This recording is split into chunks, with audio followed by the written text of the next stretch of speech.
Bonjour à toutes et à tous et bienvenue pour cette vidéo sobrement intitulée « Le vrai visage de Denisova ». C'est l'élément majeur de l'actualité paléontologique en ce moment, pas Jurassic World. C'est l'élément paléontologique le plus important en ce moment dans l'actualité, c'est la découverte du vrai visage de Denisova. Le vrai visage de Denisova, alors que vous avez vu ou entreaperçu sur la miniature de cette vidéo, mais en réalité c'est ce que vous voyez à l'écran, c'est ça le vrai visage de Denisova, c'est ce crâne qui est le crâne de Harbin. Harbin qui est donc une ville au nord de la Chine, où avait été découvert ce crâne il y a très longtemps, c'était dans les années 30, et il y a quelques années, au temps jadis de 2021, il avait été décrit sous le nom de Homo longi, l'homme dragon. Mais à cette époque-là, c'était une époque reculée où les choses étaient bel et bien différentes, puisqu'à cette époque, eh bien, les chercheurs chinois qui l'avaient décrit en avaient fait un cousin de Homo sapiens et pas du tout un cousin de Néandertal. Alors on va faire un petit récapitulatif de l'histoire de ce crâne d'Harbin et surtout du débat qu'il y a eu autour de son identité. Et puis ensuite, on parlera de Denisova et de comment ce crâne et Denisova sont liés l'un à l'autre. Alors déjà, le crâne d'Harbin. Le crâne d'Harbin, c'est un crâne qui est connu depuis très longtemps, et il y a 6 ans, donc encore avant 2021, il y a 6 ans, la Chine avait annoncé avoir découvert un nouvel ancêtre de Homo sapiens en justement ce spécimen du crâne de Harbin. Et j'en avais fait cette vidéo un peu réaction, une vidéo enregistrée à la va-vite, mais qui expliquait en gros que en Chine, en fait, ils sont pas très en paix avec l'idée d'être des descendants de populations africaines. Les Chinois, eux, ce qu'ils aimeraient bien, c'est avoir l'origine humaine en Chine, ou à minima avoir l'origine de leur propre population d'Homo sapiens en Chine. Les autres êtres humains, ils peuvent bien faire ce qu'ils veulent, mais ce que les chercheurs chinois aimeraient bien, c'est que l'ancêtre des populations chinoises soit chinois. Et donc il y a beaucoup de recherches paléoanthropologiques par des chercheurs chinois qui vont dans cette direction, et déjà à l'époque, ils avaient commencé à introduire l'idée que déjà ils avaient représenté au public ce crâne d'Harbin qui avait été perdu pendant très longtemps. Je rappelle, il a été découvert dans les années 30, 1933 il me semble. Et donc à la redécouverte de ce crâne et à la réétude de ce crâne, ils avaient essayé de vendre l'idée, en gros, que ce crâne c'était un ancêtre de Homo sapiens.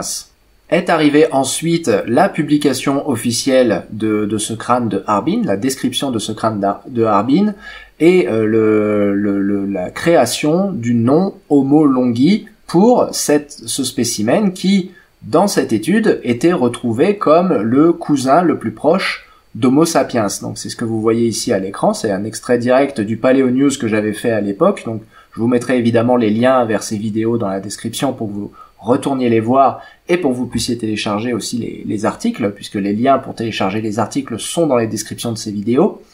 Donc ici, ils avaient publié le crâne d'Harbin, ils avaient fait une grande analyse phylogénétique, et dans cette analyse phylogénétique, le résultat qu'ils nous présentaient, c'était celui où le crâne de Harbin ici formait un clade avec d'autres représentants des hominidés dont on parlera un petit peu après, qui étaient groupe frère donc de Homo sapiens ici, avec Djebel Irhoud, le fameux crâne du Maroc, à la base de Homo sapiens. Donc ici, on nous vendait, là ça cimentait en fait l'idée que le crâne d'Harbin était proche parent d'Homo sapiens. Ce que ne présentait pas cet article, enfin ce que ne présentait pas l'article lui-même, c'était qu'en fait, il y avait un autre arbre. Il y a un autre arbre phylogénétique bien caché dans les supplementary data de cet article. Et cet autre arbre, en fait, c'est l'arbre qui ressort quand on ne considère pas que les données morphologiques. Quand on ajoute à cette structure phylogénétique, quand on lui ajoute les données moléculaires, donc l'ADN en l'occurrence. Donc on a de l'ADN d'Homo sapiens, évidemment. On a de l'ADN de Néandertal, on a retrouvé de l'ADN de Néandertal, on a le génome entier de Néandertal, mais on a surtout Denisova. Et quand on inclut tout ça à leur analyse phylogénétique, eh bien ce qu'on retrouve, c'est à peu près la même structure d'arbre phylogénétique, à ce détail près que le crâne d'Harbin n'est plus groupe frère de Homo sapiens, mais cette petite branche-là va se brancher avec les Néandertals ici. Donc le crâne d'Arbin devient groupe frère de Néandertal. Et pourquoi? Eh bien parce que le crâne d'Arbin forme un clade avec la mandibule de Xiae, qui a été donc retrouvée au Tibet et dont l'ADN, enfin ou du moins les protéines retranscrites en ADN, hein, on connaît le code génétique, donc on peut passer d'un code génétique à un code protéique et réciproquement de façon très simple. Il suffit de retransformer les séquences d'acides aminés en codons, ça se fait très bien, ça se fait très facilement. Bref, on a l'ADN de cette mandibule de Xiae. Or, le crâne d'Arbin et la mandibule de Xiae forment un clade. Donc même si on n'avait pas l'ADN du crâne d'Arbin, on savait que le crâne d'Arbin formait un clade avec la mandibule de Xiae, on a l'ADN de la mandibule de Xiae, et cet ADN, il est très proche des Néandertals. Pourquoi? Parce que cet ADN, en fait, c'est celui de Denisova. La mandibule de Xiae, c'est une mandibule de Denisovien. Et donc la conclusion à côté de laquelle passait complètement cet article, ou du moins que cet article essayait d'esquiver, entre guillemets, c'était que, en fait, leur Homo longi et Denisova étaient une seule et même chose. Alors c'était une conclusion relativement prudente, puisqu'ils n'ont pas d'ADN. Or, Denisova n'est caractérisé que par l'ADN. Il n'y a pas d'holotype de Denisova. L'holotype, c'est le spécimen de référence. Or, l'ADN a été extrait d'une phalange. Alors, on aurait pu faire de cette phalange l'holotype de Denisova. Le problème, c'est que, certes, mais quand il va s'agir de comparer cette phalange avec l'anatomie d'autres squelettes, on va se retrouver systématiquement coincé par le fait que c'est qu'une phalange. Donc le mieux, ce serait quand même d'avoir un holotype qui préserve une anatomie relativement diagnostique. On dit diagnostic comme pour un médecin. Diagnostic, ça veut dire qu'il permet d'identifier. Voilà. Il permet d'identifier sans avoir à séquencer l'ADN, là, en l'occurrence. De la même façon que le médecin identifie votre maladie sans avoir à séquencer l'ADN de la bactérie ou du virus qui vous infecte. Ce qu'on veut, c'est du diagnostic. Ce qu'on veut, c'est ne pas être obligé à chaque fois de faire des analyses, des analyses génétiques pour identifier nos fossiles. Bon, on n'avait pas encore atteint ce point-là en 2021 avec Denisova, mais on avait déjà donc ce premier indice bien caché dans les supplementary data de cet article, de cette description de Homo longi, que peut-être Homo longi était Denisova, et c'est justement ce que je vous avais présenté dans cette vidéo-là. Dans cette vidéo-là, j'avais en quelque sorte franchi le pas en vous disant il est bien possible que Homo longi et Denisova soient exactement la même chose en réalité. Alors, c'est pas quelque chose que j'avais sorti moi-même de mon cul, c'est quelque chose que j'avais moi-même piqué à John Hawkes. Donc c'est John Hawkes qui sur Twitter, donc ça n'a jamais été publié, hein, tout ça, mais c'est John Hawkes, paléanthropologue, qui sur Twitter avait dit que oui, Homo longi ici, là, il forme un clade avec la mandibule de Xiae. Et donc c'est Denisova, c'est probablement Denisova. Ça n'était pas allé plus loin, mais du coup ça a donné des idées visiblement, puisque il y a un nouvel article, enfin 2 nouveaux articles qui viennent de sortir.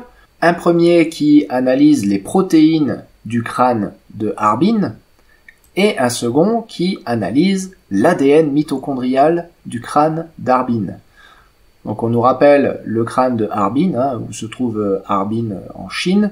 On nous rappelle qu'il est daté d'au moins 146 000 ans, donc 146 à 300 000 ans, hein, parce que la formation dans laquelle il se trouve, enfin dans laquelle il a été découvert visiblement, s'étend jusqu'à 300 000 ans, donc il a au moins 146 000 ans et au plus 300 000 ans, ce qui le met dans la fourchette des dates de Denisova. Vous voyez que les Denisoviens, on en trouve ici 50 000 à 80 000 ans, et on en trouve par là à environ 200 000 ans.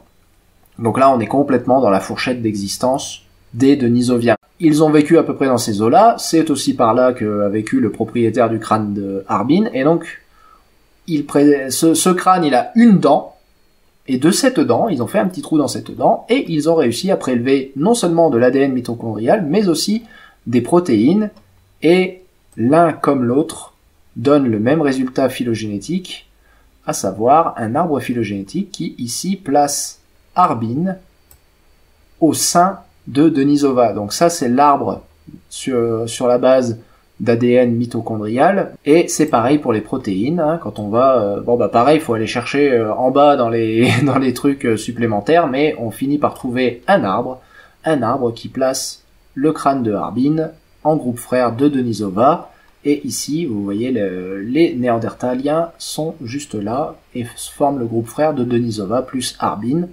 Donc on a vraiment un signal très cohérent donné à la fois par l'ADN mais aussi par les protéines que Harbin est bel et bien un denisovien.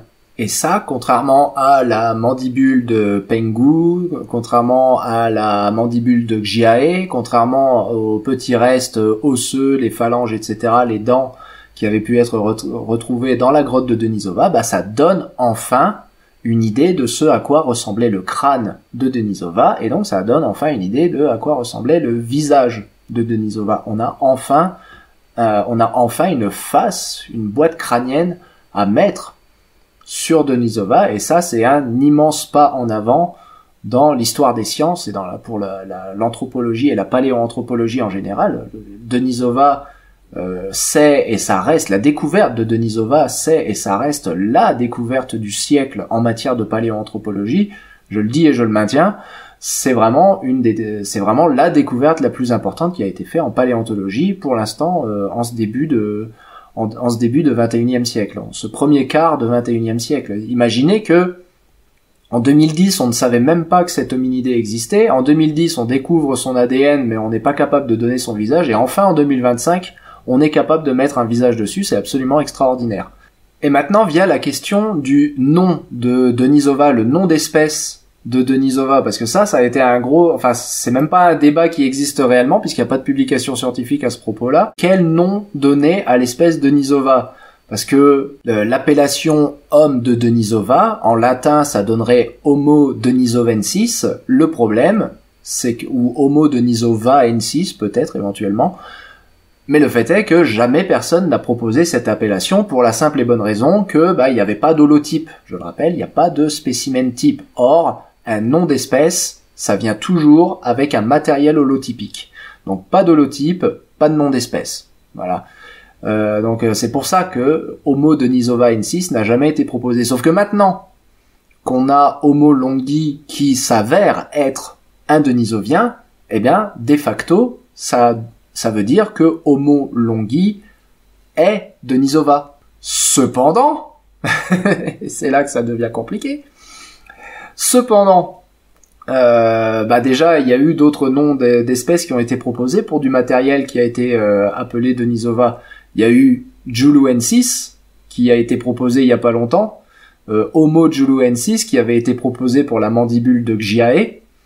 Le problème, c'est que ce nom a été proposé en 2024, c'est donc un synonyme moins ancien de Homo longi, parce que Homo longi est arrivé avant, en 2021. Donc Homo longi est arrivé avant Juluensis, donc Homo longi a priorité sur Juluensis. La loi de priorité taxonomique est une des lois les plus puissantes qui soit en taxonomie. La logique ne s'applique pas en taxonomie, c'est la loi de la priorité qui s'applique. Donc même s'il serait plus logique de l'appeler Denisovaensis, le nom de Denisovaensis n'a jamais été proposé, et même s'il était proposé maintenant, il serait synonyme junior, on dit synonyme junior ou synonyme plus jeune, de Homo longi. Donc Denisovaensis, c'est mort, on peut oublier. Juluensis, c'est pareil, c'est plus récent que Homo longi, donc ça dégage. Et arrive un autre... alors il y a un autre nom qui avait été proposé pour la mandibule de Penghu, et cette mandibule, elle avait été appelée Homo chaishangensis. Aucun intérêt que je vous l'épelle à l'écran maintenant, puisque de toute façon c'est un nom qui n'a été accepté par personne, parce que ça n'a pas été formellement proposé dans une publication scientifique.